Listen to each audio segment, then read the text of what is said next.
जय हिंद मेरे प्यारे दोस्तों।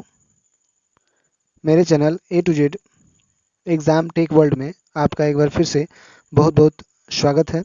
मैं आप लोगों के लिए एक बार फिर से एसएससी जीडी के 2021 एग्ज़ाम के लिए जीके जीएस के प्रीवियस ईयर के 20 क्वेश्चंस को लेकर आया हूं, जो कि 2018 के शिफ्ट दूसरे में पूछे गए हैं। तो चलिए हम लोग वीडियो में आगे बढ़ते हैं और देखते हैं कि कैसे क्वेश्चन पूछे गए हैं जो आप लोगों को एग्ज़ाम देने में मदद कर सकते हैं। उससे पहले आप लोगों से रिक्वेस्ट है कि यदि आप लोग मेरे चैनल पर नए हैं तो मेरे चैनल को सब्सक्राइब कीजिएगा, बेल आइकन को दबाना बिल्कुल मत भूलिएगा और ज़्यादा से ज़्यादा शेयर कीजिएगा ताकि सभी लोगों को मेरा वीडियो प्रोवाइड हो सके और वे अपनी तैयारी अच्छे से कर सकें। तो चलिए हम लोग आ गए हैं यहाँ पर, जहाँ पर हम लोग का क्वेश्चन पेपर है और हमारा क्वेश्चन है। यहाँ पर देख सकते हैं आप कि ये एसएससी जीडी है, जीके जीएस शिफ्ट 2। यहाँ पे 20 क्वेश्चन होना चाहिए, 25 लिखा गया है। Previous year paper 2018। ठीक है, तो हम लोग शुरुआत करते हैं और क्वेश्चन नंबर 1 देखते हैं। क्वेश्चन नंबर 1 हमारा है, नीली क्रांति डैश से संबंधित है। ठीक है, ऑप्शन है नील उत्पादन, जूट उत्पादन, मत्स्य उत्पादन और कृषि उत्पादन। ठीक है, तो इसका आंसर हमारा हो जाएगा मत्स्य उत्पादन। तो नीली क्रांति जो है वो मत्स्य उत्पादन से संबंधित है। क्वेश्चन नंबर दूसरा हमारा है कि भारतीय रेगिस्तान अरावली की पहाड़ियों के किस क्षेत्र में स्थित है। भारतीय रेगिस्तान अरावली की पहाड़ियों के किस क्षेत्र में उपस्थित है, स्थित है। तो उत्तरी क्षेत्र, पश्चिमी क्षेत्र, पूर्वी क्षेत्र और दक्षिणी क्षेत्र। तो आपका आंसर हो जाएगा पश्चिमी क्षेत्र। ठीक है, तो पश्चिमी क्षेत्र में उपस्थित है। ठीक है, क्वेश्चन नंबर 3 की ओर बढ़ते हैं, तीसरे की तरफ। और क्वेश्चन नंबर तीसरा है हमारा, दिसंबर 2018 में इस्तीफा सौंपने वाले भारतीय रिजर्व बैंक के गवर्नर कौन थे। तो भारतीय रिजर्व बैंक के गवर्नर थे उर्जित पटेल, जिन्होंने 2018 में क्या किया था, अपना इस्तीफा दे दिया था। ठीक है, ऑप्शन यहाँ पे दिया हुआ है, आप देख लीजिएगा। फिर क्वेश्चन नंबर 4 पे पहुंचते हैं। क्वेश्चन नंबर 4 है हमारा, भारत की पहली महिला मुख्य चुनाव आयुक्त कौन बनी थी। भारत की पहली महिला मुख्य चुनाव आयुक्त कौन बनी थी। ऑप्शन है निर्मला सीतारमन, रमा देवी, प्रतिभा देवी और मीरा कुमार। तो आंसर हो जाएगा आपका रमा देवी। ठीक है, आगे बढ़ते हैं, क्वेश्चन नंबर 5 पर चलते हैं। किसी विशेष कानून को रोकने के लिए किसी व्यक्ति, पार्टी या राष्ट्र के अधिकार को क्या कहा जाता है। ध्यान से सुनिएगा क्वेश्चन को या फिर पढ़ भी लीजिएगा कि किसी विशेष कानून को रोकने के लिए किसी व्यक्ति, पार्टी या राष्ट्र के अधिकार को क्या कहा जाता है। ऑप्शन है वोट, प्राधिकार, वीटो, पावर ऑफ अटर्नी। तो आपका आंसर हो जाएगा ऑप्शन नंबर 3, वीटो। ठीक है, चलिए हम लोग क्वेश्चन की तरफ बढ़ते हैं। क्वेश्चन नंबर 6, है 2020 का ओलंपिक खेल कहाँ आयोजित किया गया था। 2020 का ओलंपिक खेल कहाँ आयोजित किया गया था। Option Paris, Rio de Janeiro, Beijing और टोक्यो। तो आपका आंसर हो जाएगा टोक्यो। ठीक है, तो जो आयोजित किया गया था 2020 में वो था टोक्यो। क्वेश्चन नंबर 7 है, अगस्त 1858 में ब्रिटिश संसद ने एक अधिनियम पारित किया था। ध्यान से सुनिएगा कि अगस्त 1858 में ब्रिटिश संसद ने एक अधिनियम पारित किया था जिसके अंतर्गत कंपनी के शासन को समाप्त कर दिया गया। ठीक है, उसके अंतर्गत कंपनी के शासन को क्या किया गया था, समाप्त कर दिया गया था। इससे कौन सा अधिनियम या एक्ट कहा गया, कानून या एक्ट कहा गया। फोर्ट विलियम एक्ट, भारत सरकार अधिनियम, भारतीय न्याय अधिनियम और काजिस अधिनियम। ठीक है, तो यहाँ पे हमारा आंसर हो जाएगा भारत सरकार अधिनियम। ठीक है, तो इसका आंसर हो जाएगा भारत सरकार अधिनियम। क्वेश्चन नंबर 8 पे, भारत और श्रीलंका को विभाजित करने वाली लाइन का नाम क्या है। भारत और श्रीलंका को जो विभाजित करती है उसे क्या कहा जाता है। तो बेडिंग जल जल डमरू मध्य, जिब्राल्टर जल डमरू मध्य, पालक जल डमरू मध्य और होमुर्ज जल डमरू मध्य। तो आंसर होगा पालक जल डमरू मध्य।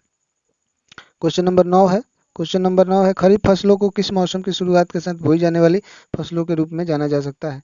शीत, वर्षा, ग्रीष्म और वसंत। तो कहा आप लोग सभी जानते हैं कि वर्षा ऋतु में धान को बोया जाता है। क्वेश्चन नंबर 10, सोडियम हाइड्रोक्साइड का उपयोग डैश के लिए नहीं किया जा सकता। ठीक है, यहाँ पे ठीक से क्वेश्चन पढ़िएगा कि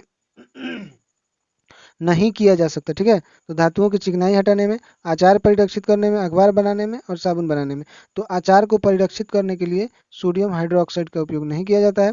आचार को परिरक्षित का मतलब है कि आचार को सुरक्षित करने के लिए, तो आचार को सुरक्षित हम नहीं कर सकते हैं किसके द्वारा, सोडियम हाइड्रोक्साइड के द्वारा, बल्कि वो खराब कर देता है। ठीक है, क्वेश्चन नंबर 11 पे चलते हैं। वर्ष 1999 में अपने देश में सैन्य शासन लगाने वाला पाकिस्तानी जनरल कौन था। मतलब वो अपने ही देश में सैन्य शासन लगाने वाला कौन पाकिस्तानी जनरल था।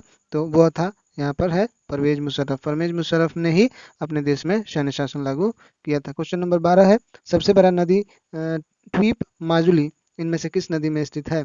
तो वह स्थित है ब्रह्मपुत्र नदी में। क्वेश्चन नंबर 13 है, बनारस हिंदू विश्वविद्यालय की स्थापना किसने की? तो बनारस हिंदू विश्वविद्यालय की स्थापना पंडित मदन मोहन मालवीय ने किया था। क्वेश्चन नंबर 14, इनमें से कौन परिसंचरण प्रणाली का हिस्सा नहीं है? धमनियां, विल्ली, शिराएं और कोशिकाएं।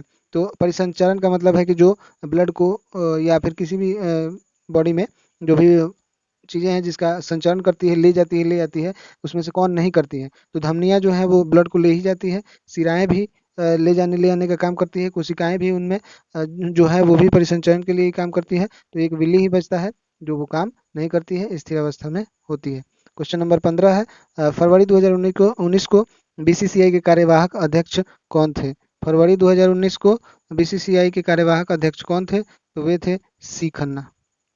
आंसर होगा सी खन्ना जो थे वे थे। क्वेश्चन नंबर 16 है, 5 मार्च 1931 को संवैधानिक सुधारों के शर्तों पर बातचीत करने के लिए भारतीय राष्ट्रीय कांग्रेस की ओर से मोहनदास करमचंद गांधी यानी गांधी जी ने किसके साथ उच्च स्तरीय बैठक में भाग लिया था?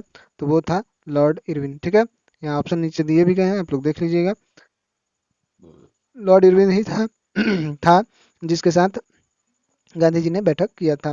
क्वेश्चन नंबर 17, इनमें से कौन भारतीय शास्त्रीय संगीत के प्रख्यात गायिका हैं? तो ऑप्शन है रीता गांगुली, शुभा मुदगल, नैना देवी, पूनम शर्मा। आपका आंसर हो जाएगा शुभा मुदगल। ठीक है, क्वेश्चन नंबर 18 है, मानव शरीर की सबसे छोटी हड्डी का नाम बताइए? तो कोहनी की हड्डी, कान की हड्डी, कलाई की हड्डी और प्रकोष्ठिका।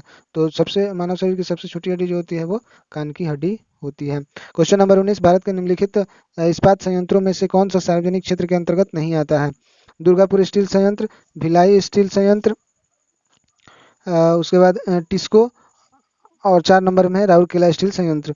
तो भारतीय संयंत्र जो है वो सार्वजनिक क्षेत्र के अंतर्गत नहीं आता है, तो वो है टिस्को ही है जो सार्वजनिक क्षेत्र के अंतर्गत नहीं आता है। क्वेश्चन नंबर 20 है, द ओरिजिन ऑफ स्पीसीज के लेखक कौन है? तो ओरिजिन ऑफ स्पीसीज एक बुक है, उसके लेखक कौन है? तो चार्ल्स रॉबर्ट डार्विन। इसका आंसर है चार्ल्स रॉबर्ट डार्विन है जिन्होंने इस बुक को लिखा था। तो यहाँ आप लोगों के लिए SSC के लिए हमने 20 क्वेश्चन जीके जीएस को लेकर उपस्थित हुए थे। हम फिर आगे आप लोगों के लिए इसी तरह वीडियो बनाते रहेंगे। आप हमारे वीडियो को पूरा देखिएगा तभी आपको बात समझ में आएगा कि किस तरह से आप लोग को SSC जीके जीएस की तैयारी करनी है।